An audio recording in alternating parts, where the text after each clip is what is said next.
All right, welcome to the deep dive. This week, Yeah. wow, you've handed us a really complex stack of sources. A dizzying mix is one way to put it. It really is. I mean, we've got high-stakes geopolitical analysis, some really deep cuts of music history, Mm. and then just enough political satire to make you wonder what's real anymore. It's a study in extremes, for sure. So our mission, really, is to cut through all that chaos and pull out the essential nuggets. Okay, so what are we looking for? Well, what are the biggest, most surprising political contradictions right now? Who are the hidden figures whose cultural influence is way bigger than their fame? Yeah, how do we square America's ideals with its, often painful and complicated reality? That's the big one. Okay, let's get into it. The first thing that jumped out was this bizarre political parallel. It connects Deep Purple Smoke on the Water to something called Operation Double Tap. And that phrase, double tap, that's where we have to start. In military circles, I mean, it's Yeah. a terrifying term. The source's detail claims that this operation involved illegal bombing strikes. The targets were just broadly identified as drug people. But the double tap part is the key. It's the crucial detail. It means bombing the survivors, or maybe the first responders a second time. Which is, I mean, in many contexts, that is considered a war crime by international observers. It is. What's so fascinating here is how the politicians in the U.S. reacted. We saw Republican critics at first actually questioning the legality of it. For a second, yeah. They paused and asked, wait, is this sanctioned? And then almost instantly, they just snapped right back into line. The speed of that flip-flop it's incredibly telling. So what's the speculation? Why so fast? The source material suggests a call came down from what they called the Goon Squad, maybe a senior figure like Stephen Miller, or even the former president himself. Basically a reminder of where their loyalties lie. So principle just collapses, the second alignment is threatened. That's the mechanism of political fear. And we should also just take a moment to acknowledge the day. It's December 7th. A date that will live in infamy. It carries this incredible solemnity. And you have to contrast that historical weight with the political games being played right now. Oh, absolutely. The source material talks about the former president getting this fictional FIFA Peace Award, a joke award that was literally, quote, made up and given to us. And they compare that to Obama's actual Nobel Peace Prize. Right. It's the perfect example of how modern politics just swaps substance for validation. It's about creating an image of success, no matter how ridiculous the evidence is. Speaking of ridiculous, let's move on to that informal game, reviewing the most pathetic moments from that recent cabinet meeting. The level of sycophancy here is, well, it gives you a real aha moment about the political demands of the era. The absurdity was just off the chart. It really was. You had Secretary Pete Hegseth. His name was misspelled on his own place card. It said Hegethish. Hegethish. You can't make that up. And he's sitting there claiming it was a historic year at the Department of War for recruiting, which, flies directly in the face of all the public data. It's performance. It's not policy. But the one that really got me was Kristi Noem from Homeland Security. Oh, that was staggering. She publicly thanked the president for keeping the hurricanes away. For keeping hurricanes away, suggesting he has some, godlike influence over weather systems. I mean, did anyone in that room actually believe that? Or was that just the price you pay to be there? It was the price of admission. And then, to top it all off, Commerce Secretary Letnick calls it the greatest cabinet ever for the greatest president ever. It's this ritual. Pure ritualistic praise. It's the oxygen of the system. But the real winner, the moment they called the most pathetic, was completely unintentional. Right. It was the viral footage. The footage of President Trump dozing off during that meeting, his head dipping, eyes closing. And what's so telling there is the hypocrisy it exposes.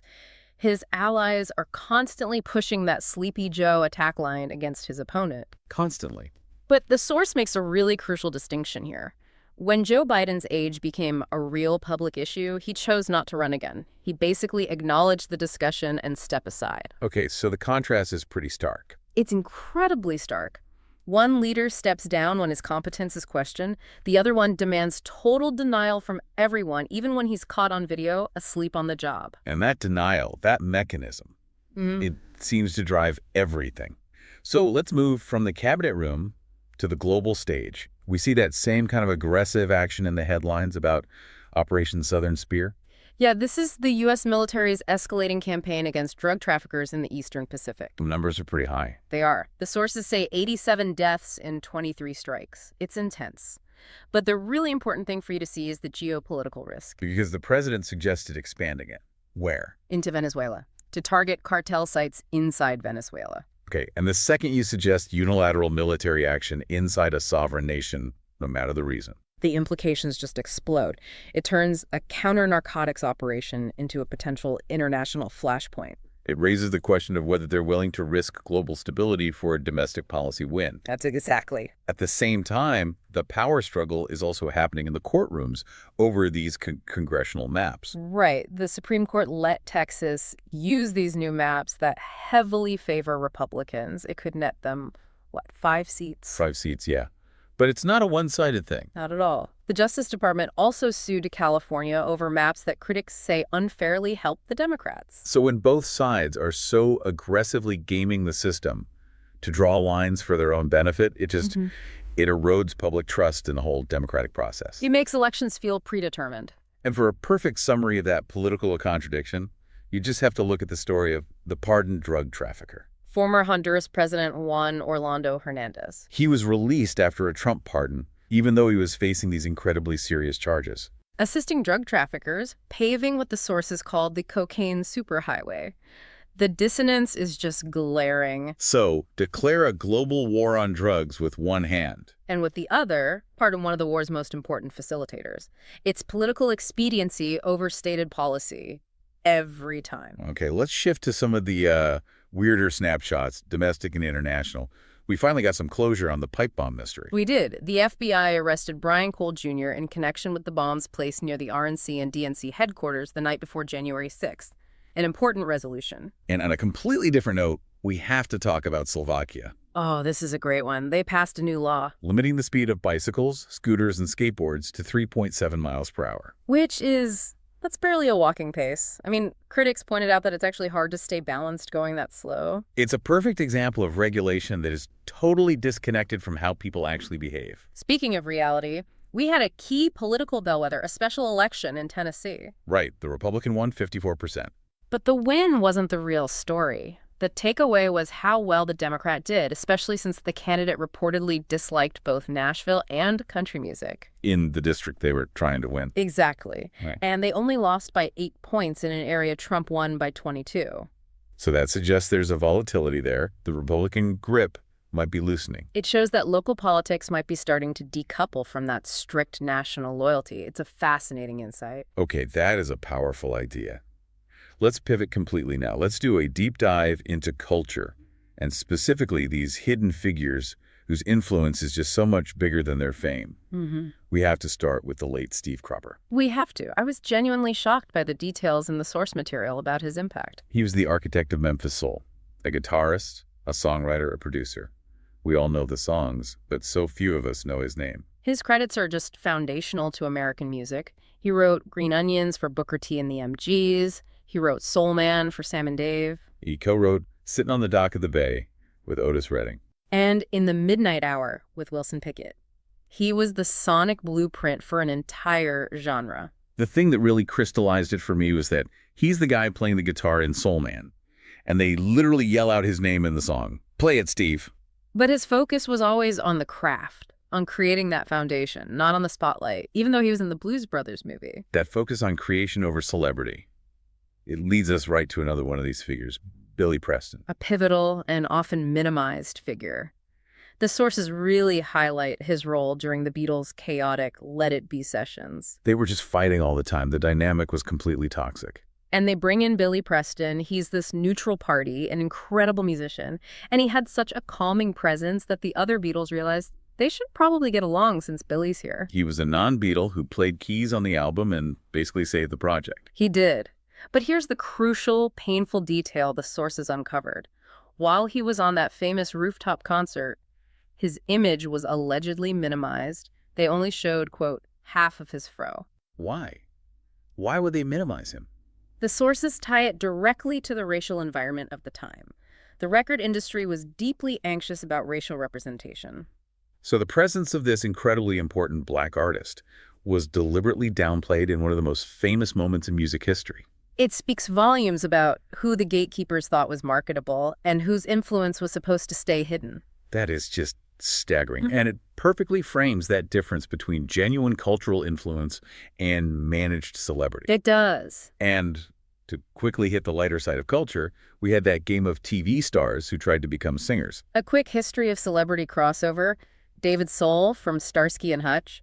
Don Johnson from Miami Vice. His daughter's Dakota Johnson, right? That's right. And of course, David Hasselhoff, who was huge in Germany. Can't forget the Hoff.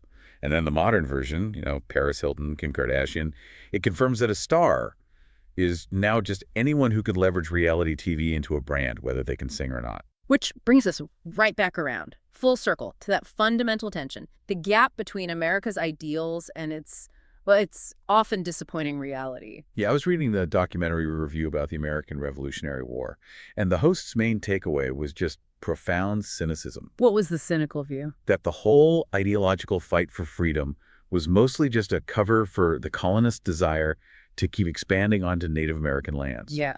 Something the British actually wanted to stop after the 7 Years' War. That is the painful truth that often gets glossed over. The fight for freedom was tied up in the desire for unchecked land grabs.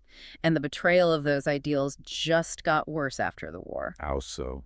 British generals offered freedom to any slaves who would fight for them, a real act of liberation. But then the British lost. And those promises became worthless. Many of those freed slaves, including some owned by Washington and Jefferson, were rounded back up and put back into bondage. The hypocrisy of demanding freedom while denying it to others, it's the nation's original sin. It is. Yet, and this is the vital counterbalance, the sources insist that documents like Common Sense and the Declaration of Independence still hold this genuine, enduring power. So even with the hypocrisy of the authors, the texts themselves still matter. Exactly. They articulate a kind of moral North Star, an aspirational goal for human rights that, continues to drive progress even today. It's the constant struggle between the beautiful idea of a system and the messy reality of the people running it.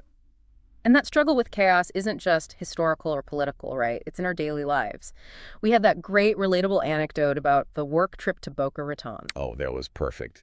The terrifying Uber ride in a storm, the airport gridlock at Fort Lauderdale, and then the hotel streets were all blocked off by a Christmas parade. Just micro-level chaos. That anxiety is so real. But the key detail, the thing that ties it all together, is the solution.